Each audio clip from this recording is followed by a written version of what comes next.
with an Isri though. You feel me? Nah. Nah. They're gonna be checking. Nigga,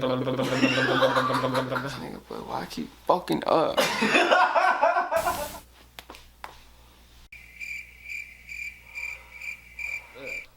Fucking bitch. Hey yo, turn the bass up.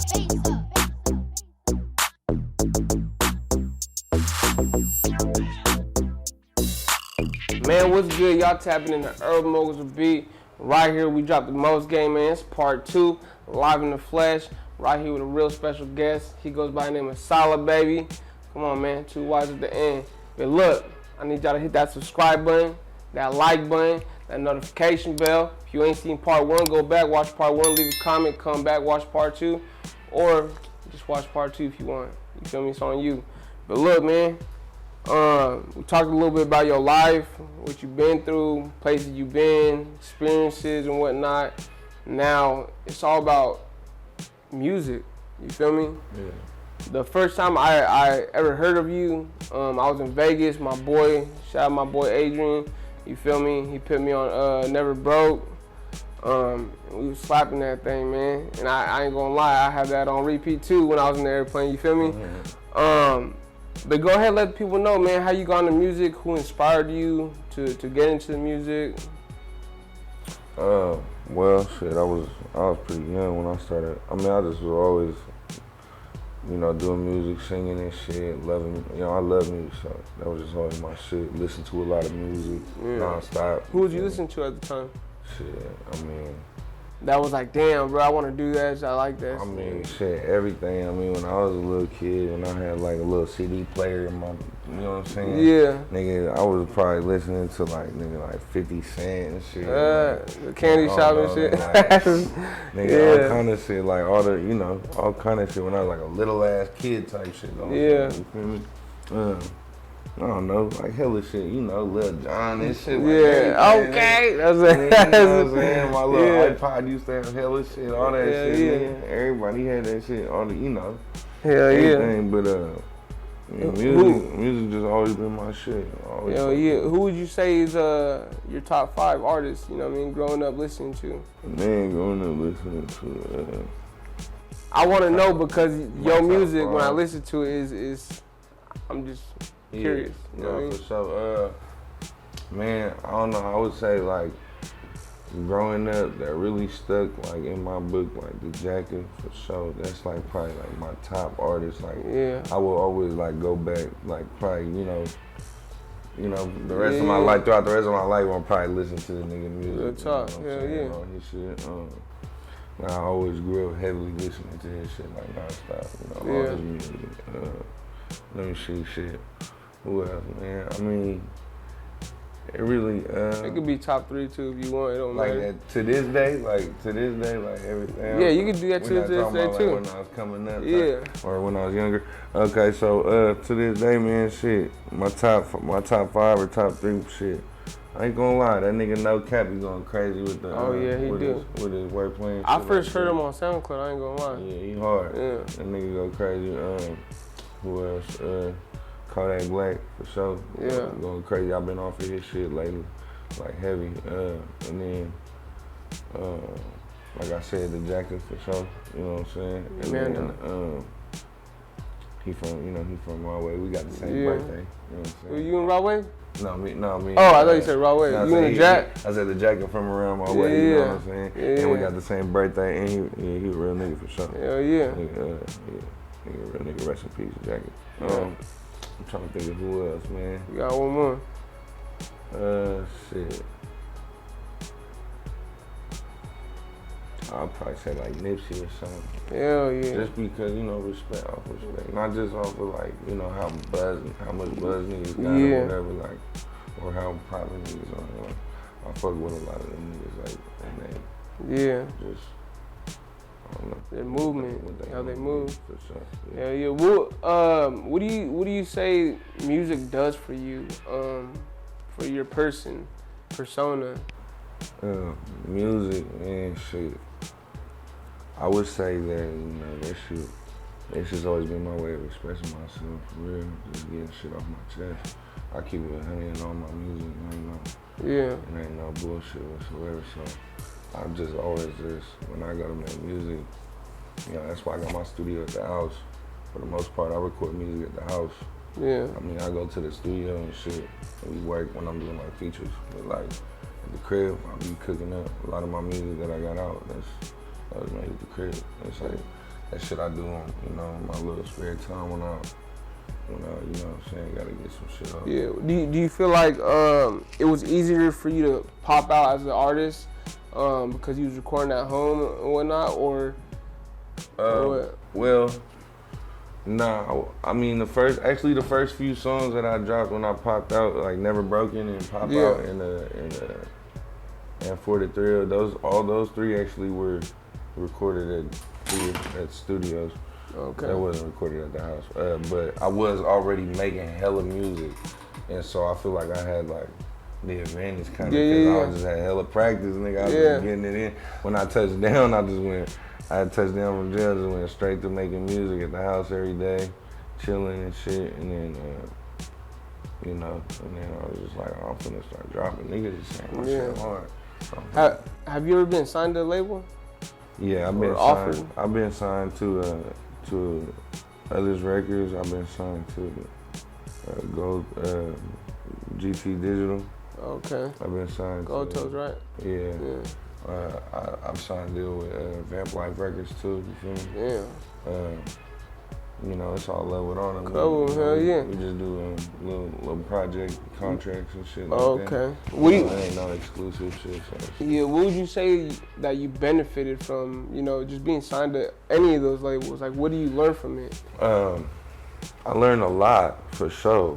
I mean, shit, I learned a lot, bro. Like, did you learn that you want to be an indie artist? Or yes, did you learn, like... I learned that I definitely want to be an independent artist. Like, you know, at one point I wanted to be like, bro, I just want to focus on my music and I just want to have a team to do everything for me, but you can't do that. You can't leave your career in somebody else's hands and expect them to do anything for you, bro. Facts. Even if they're telling you, swearing up and down, bro, I'm telling you, just don't fuck with it, because it'll have you waiting on people for years, literally, and you know, they'll be putting you on little plays here and there and shit, but you know, the ultimate goal just never really kind of will come through unless they're super serious about you, bro, you know? Yeah. And it's like, it's not so much based on how good you are or whatever.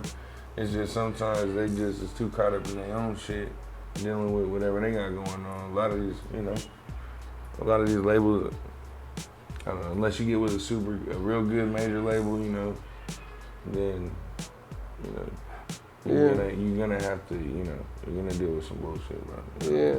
So when it comes to collabing with other artists, what's the process like, man? Do you got to reach out to them? You reach out to their manager, or is it just you run into them at the booth? I've never really done that. I've never really reached out for a feature ever before. I just pretty much everybody I've ever worked with has always been really natural. You know? Somebody I knew them, or you know, or whatever, like we met on, or not met on Instagram or whatever, but like niggas start showing love on Instagram, back and forth, seeing each other, hustle, tapping, much love, bro, you know what I'm saying? Then we link up, go to the studio, work, you know? Doing the movie. Shit like that, like me and Rick, like for instance, I live in Sacramento, you feel me, but I'm not from there. Yeah. You know, but I do my music thing, I got my own name. I had, you know, I got love for the homies and shit. My North that niggas and shit. I got love for them niggas. So I tapped in with my nigga Rico Too Smooth. Like, yo, what's up, bro? You know, I've been seeing you hustle for a long time. I be out here living in Sac, you know what I mean? Just like, let's lock in, nigga. Like, I'm out here in your city. Like, I wanna, you know, me and him been working on the tape. You know, we got the tape coming soon for sure. Yeah. Shout out my nigga Rico Too Smooth, you feel me? And we finna, you know, we've been working and ever since I locked in with him, he done introduced me to plenty good people. Hell yeah. Other artists and shit that I'm now locked in with, you know what I'm saying? That are my niggas, like, we really like everyday niggas. We be in the studio every day together type shit, you know what I'm saying? So about people who got that same kind of work ethic and whatnot. For sure. Same principles. Yeah.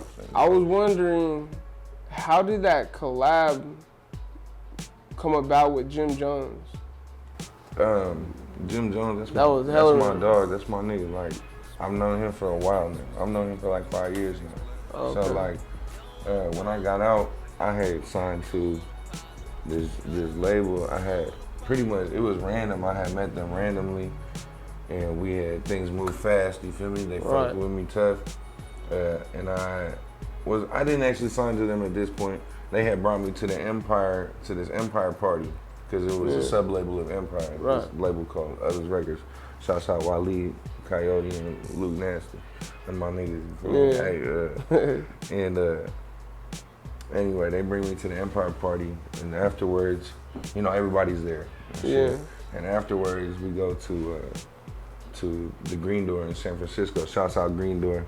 You know what I'm saying? That's my family right there. And we go over there for a little after party kind of chill, smoke sesh type shit. We go up over there. We don't know who's gonna be over there. We go up there chilling. We had just cut the record. Me and Luke Nasty had just did the Problems record. And this was 5 years ago. That's hard though. This is like 5 years ago, bro. We had just did the record at the Grill in Emeryville. And we was there posted at the Green Door Lounge upstairs. Jim is there. I'm like, damn, Jim Jones right there, bro. I'm like, that's crazy. I'm like, that's crazy. I'm kind of juiced. I'm like, damn.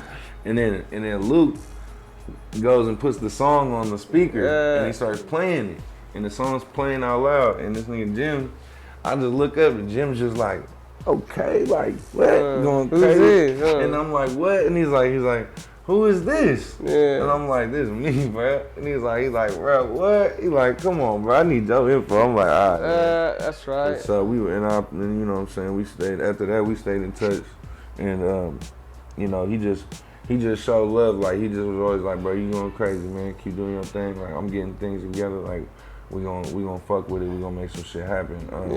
And I was just like, for sure, bro. You know, it's love. I never really pushed the issue with him too much. Like, you know, when he would come to Cali, he would be like, slide up, pull up on me and shit. That's you right. know, and we would go right and you know, we go to the studio and kick it and shit over time. And so like, hella time, bro. We just was chilling. Some regular real shit. Yeah, regular real nigga shit, just locking in, you feel me, being, you know, kicking it again and no niggas and shit. And then, you know, it was some time had kind of passed and he hit me like, bro, what's up? Like, what are you doing? You know, because he seen me kind of getting deviated from the path a little bit. And he was like, bro, like, you got to drop this music, nigga. He's like, sign with me, bro. Like, just so I can drop your music through our distro. He's like, nigga, you know, I'm gonna fuck with you, put you on any opportunity I can. That's right. He's like, I'm not even trying to eat off you like that, nigga. He's like, you gonna knock that song out. I'm finna jump on that tonight.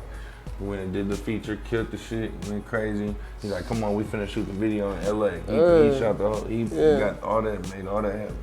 Feel me? We brought the homies out and shit out there, and it was cool. It was hella dope. And you feel me, like, we've been locked in ever since, and that's my dog. And he always just, he don't want no control over what I got or nothing like that. That's my nigga. Like, you know, he always just pressed that issue with me, and that's why he don't really want to dive into no crazy shit. It's more of a friendship before a business. Right. And it's like when we did try to make it all about business, it kind of started getting in between our friendship, and that's my nigga. So I'd rather just keep it cool. I told him like, man, let's just do this shit, and he came out with it like, nigga, we gotta just do it by the project. We gotta just start cashing you out by the project. It's good, like, you know, it's good. We gonna figure it out. You gonna be good.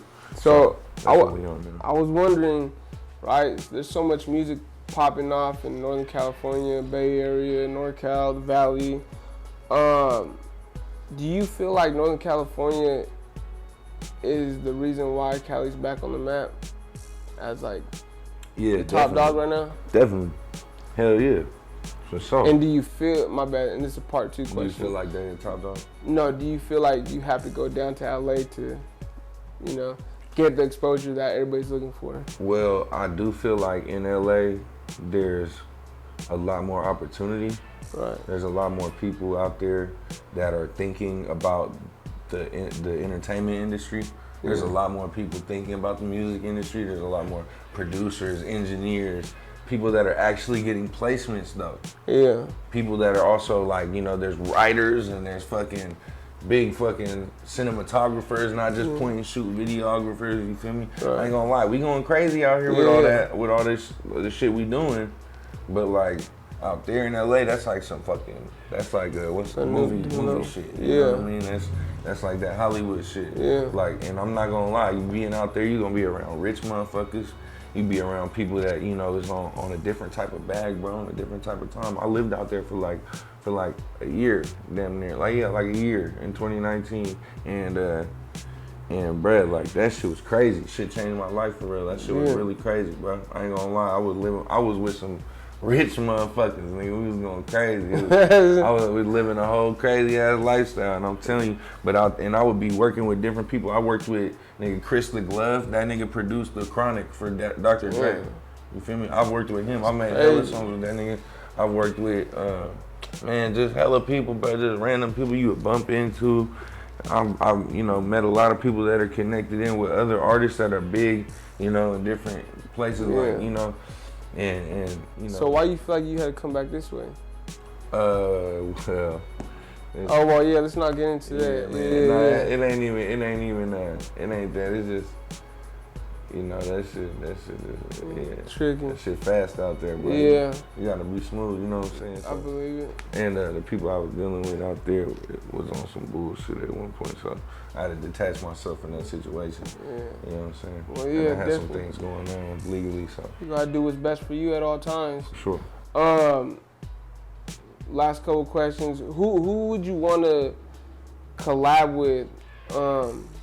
Anybody out of Cali that you haven't with already? Maybe 2-3 people. That I haven't with already. Let me think. Out of Cali. Or anywhere in the U.S. Don't matter. Shit, anywhere in the U.S. Shit.